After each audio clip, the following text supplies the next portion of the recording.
बूढ़ी कमला बैठी अपनी पुरानी तस्वीर को निहार रही थी। झुर्रियों से भरे चेहरे पर एक हल्की मुस्कान तैर गई, जो उनकी आंखों की नमी को छुपा नहीं पाई। तस्वीर में वह एक जवान लड़की थी, जिसके चेहरे पर अनगिनत सपने और आंखों में चमक थी। उसके बगल में खड़ा था उसका पति रमेश, जिसकी बाहों में उसे दुनिया की सारी सुरक्षा महसूस होती थी। आज बरसों बाद कमला अकेली थी। रमेश उसे कई साल पहले छोड़कर चले गए थे, एक ऐसी खामोशी छोड़कर जो उनके घर के हर कोने में गूंजती थी। उनके बच्चे बड़े हो गए थे और अपने अपने जीवन में व्यस्त थे। कभी कभार ही मां से मिलने आ पाते थे। कमला को याद आया जब रमेश पहली बार उसे देखने आए थे। गांव के मेले में उनकी शरारती मुस्कान और बातों ने उसका दिल चुरा लिया था। उनकी शादी किसी सपने से कम नहीं थी। हंसी, प्यार और एक दूसरे के लिए अटूट समर्पण। उन्होंने मिलकर खेत में काम किया, घर बनाया और अपने बच्चों को पाला। हर मुश्किल घड़ी में वे एक दूसरे के साथ खड़े रहे। वह दिन कमला को आज भी याद था जब रमेश बीमार पड़े थे।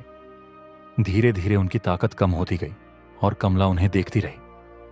उनकी आखिरी सांसें कमला की बाहों में थीं, एक ऐसा दर्द छोड़कर जो कभी नहीं भर पाया। तस्वीर पर आंसू की एक बूंद गिरी, जिससे रमेश का चेहरा धुंधला हो गया। कमला ने धीरे से तस्वीर को अपनी छाती से लगा लिया। अकेलापन उसे अक्सर घेर लेता था, खासकर शाम के समय जब घर में सन्नाटा पसर जाता था।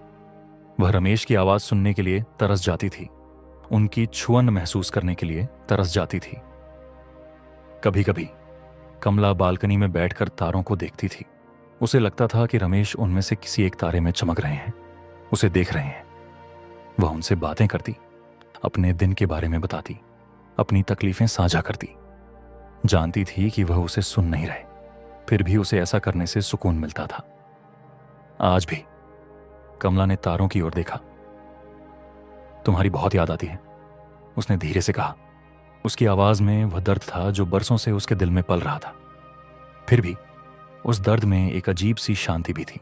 रमेश की यादें उसके साथ थीं, हमेशा रहेंगी। कमला जानती थी कि जीवन चलता रहता है। उसके बच्चे और पोते पोतियां उससे प्यार करते हैं, लेकिन रमेश की जगह कोई नहीं ले सकता था। वह उसकी जिंदगी का पहला और आखिरी प्यार था, उसकी आत्मा का हिस्सा। उस रात कमला ने रमेश की तस्वीर को अपने तकिए के नीचे रखा और आंखें मूंद लीं कि आंखों में आंसू थे, लेकिन उसके होंठों पर एक हल्की मुस्कान थी। वह जानती थी कि भले ही रमेश अब उसके साथ नहीं थे, उनका प्यार हमेशा उसके दिल में रहेगा, एक अनंत ज्योति की तरह। कहानी अगर दिल को छू गई हो तो सब्सक्राइब